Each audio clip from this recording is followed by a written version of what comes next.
अस्सलाम वालेकुम व्यूवर्स, आज हम आपके साथ आलू गोश्त की रेसिपी शेयर करेंगे। ये वो रेसिपी है जो रवायती तौर पर गांव में बनाई जाती है। इसके लिए हमने आधा किलो गोश्त लिया है मटन का। आप इसकी जगह बीफ भी इस्तेमाल कर सकते हैं। और 3 हमने दरमियाने साइज के आलू लिए हैं। आलू गोश्त बनाने के लिए बाकी अज्जा जो हमें चाहिए, उसके लिए हमने 1 टीस्पून लाल मिर्च ली है, 1 टीस्पून नमक, 1 टीस्पून साबुत धनिया, 1 टीस्पून साबुत जीरा, हाफ टी स्पून हल्दी, 1 टीस्पून गरम मसाला पिसा हुआ, एक छोटा टुकड़ा हमने दालचीनी का लिया है, 2 काली इलायची जिसे बड़ी इलायची भी कहा जाता है, 2 लौंग, 10 से 12 दाने साबुत काली मिर्च के लिए हमने, एक दरमियाने साइज का प्याज है, आधी पोथी हमने लहसुन की ली है। धनिया और जीरा जो है इसे हम पीसकर पाउडर बना लेंगे। और नमक, हल्दी, मिर्च, जीरा धनिया के पाउडर को जब हम गोश्त को भूनेंगे तब इस्तेमाल करेंगे। और गरम मसाला पाउडर जो है इसको हम बिल्कुल जब गोश्त तैयार हो जाएगा आलू गोश्त तब हम डालेंगे। अगर हम इसको पहले डाल दें तो हंडिया का रंग जो है वो काला हो जाता है।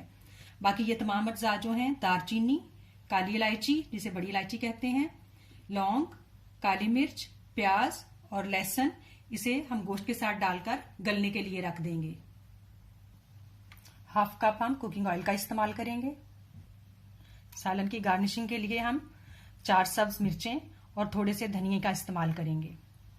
अब हम गोश्त को पकने के लिए चूल्हे पर चढ़ा देंगे। इसके लिए हम बर्तन में सबसे पहले मटन डाल देंगे। इसके साथ ही हमने ये प्याज जो है इसे छीलकर मोटा मोटा काट लिया है। लहसुन को भी हमने छील लिया है। और इसके साथ जो साबुत गरम मसाले हैं और नमक जो है वो हम इसमें शामिल करेंगे। नमक, दालचीनी, काली इलायची, लौंग और काली मिर्ची। और इसके साथ हम तकरीबन 1.5 से 2 गिलास जो है वो पानी डालकर इसको पकने के लिए छोड़ देंगे। गोश्त जो है हम इसे तकरीबन 90% यहाँ पर गलाएंगे। और जब गोश्त गल जाएगा और अगर इसके अंदर पानी हो तो उस पानी को जो यखनी है अलहदा से निकाल लेना है। और बाकी गोश्त को बाकी जो पिसे हुए मसाला जाते हैं उनके साथ हम भून लेंगे। और जो इसका शोरबा बनाना है, जो इसमें से हम पानी जो यखनी निकालेंगे उसी को हम शोरबे के तौर पर इस्तेमाल कर लेंगे। और ये जो आलू गोश्त देसी तौर पर बनाया जाता है घरों में, देहातों में, उसमें अदरक का इस्तेमाल नहीं किया जाता है, इसलिए हमने इसमें अदरक का इस्तेमाल नहीं किया। देहातों में, घरों में जो आलू गोश्त पकाया जाता है उसमें टमाटर का इस्तेमाल भी नहीं किया जाता। वो देसी प्याज का इस्तेमाल करते हैं जो खाने का फ्लेवर जो है उसको बढ़ा देता है। लेकिन हमारे यहाँ पर जो प्याज है वो बहुत मीठा होता है, वो खाने का जायका जो है वो मीठा कर देता है। इसलिए हम एक मीडियम साइज जो है टमाटर का इस्तेमाल भी करेंगे ताकि हमारा जो आलू गोश्त है वो मीठा मीठा ना बने।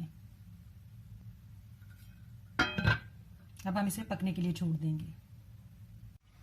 गोश्त जो है इसे उबाल आना शुरू हो गया है। अब हम इसकी आंच हल्की कर देंगे। हम इसे 90% यहाँ पर गलाएंगे और फिर इसके बाद जब हम इसकी बुनाई करेंगे तब ये अच्छी तरह से गल जाएगा। अगर हमने इसे अभी 100% गला लिया तो जब हम इसकी बुनाई करेंगे तो बोटियाँ टूट जाएंगी। गोश्त को पकते हुए 30 से 35 मिनट हो चुके हैं। इसे हमने हल्की आंच पर रखा था। अब हम इसे चेक करेंगे कि ये गला है या नहीं। इसके अंदर फूक जा रहा है, इसका मतलब है ये कुछ गल चुका है। लेकिन ये बिल्कुल इस तरह से नहीं है कि अगर हम इसको तोड़ने की कोशिश करें तो ये टूट जाए, यानी कि ये पूरा नहीं गला। ये तकरीबन 80 to 90% गल चुका है। अब हम इसमें से जो यखनी है उसको निकाल लेंगे, उसी का ही हम शोरबा बनाएंगे और बाकी गोश्त को हम भून लेंगे। अब हम इसमें हाफ कप कुकिंग ऑयल डाल लेंगे।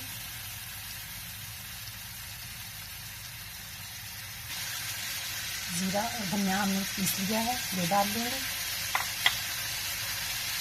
हल्दी और मिर्च। अब हम इसकी अच्छे से भुनाई कर लेंगे। अब हम इसमें एक छोटा टमाटर जो है इसे स्लाइस काट के डाल लेंगे। अब इसे भूनेंगे हम और इसमें गोश्त में जो कसर बाकी रह गई थी यहाँ पर गोश्त जो है वो गल जाएगा। हम इसे कवर कर देंगे ताकि टमाटर जो है वो थोड़ा सा नरम हो जाए। इसे पकते हुए 2 से 2.5 मिनट हो चुके हैं। टमाटर जो है वो कुछ नरम हो गए हैं और जब ऐसे भी स्लाइस काटें वैसे गोल तो टमाटर जो है वो जल्दी घुल जाते हैं। अब हम इसे तेज आंच पर भून लेंगे। साथ ही आलू भी शामिल कर देंगे। आलू को छीलकर हमने 2 हिस्सों में काट लिया है। हम इसकी अच्छे से भुनाई करेंगे। हम जो है वो तेज़ आंच पर भूनते हुए तकरीबन 5 मिनट हो चुके हैं, 5 से 6 मिनट। अब मसाला जो है इस तरह से नीचे लगना शुरू हो गया है। इसका मतलब है कि हमारा मसाला जो है वो अच्छे से भून गया है और तमाम लहसुन, प्याज, टमाटर जो हैं वो सब अंदर अच्छे से भून चुके हैं। अब इस मुकाम पर हम इसमें जो हमने यखनी निकाली थी इसमें से ये शोरबे के लिए हम इसका इस्तेमाल करेंगे।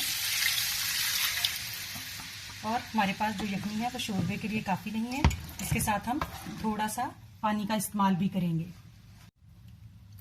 अब हम इससे पहले तेज़ आंच पर पकाएंगे। जब उबाला आ जाए तो फिर इसकी आंच हल्की कर देंगे ताकि आलू जो हैं वो अच्छे से गल जाएं।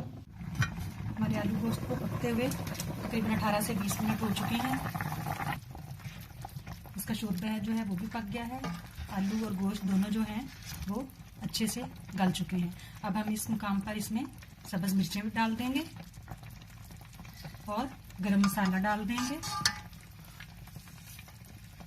और इसे हिला देंगे ताकि मसाला जो है वो पूरे शोरबे में मिक्स हो जाए। और इसके साथ ही हम इसमें सब्ज़ धनिया काट देंगे।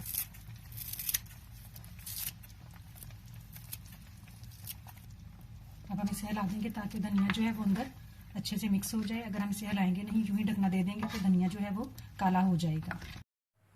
आलू गोश्त खाने के लिए तैयार है। उम्मीद है कि आपको हमारी ये रेसिपी पसंद आएगी। शुक्रिया।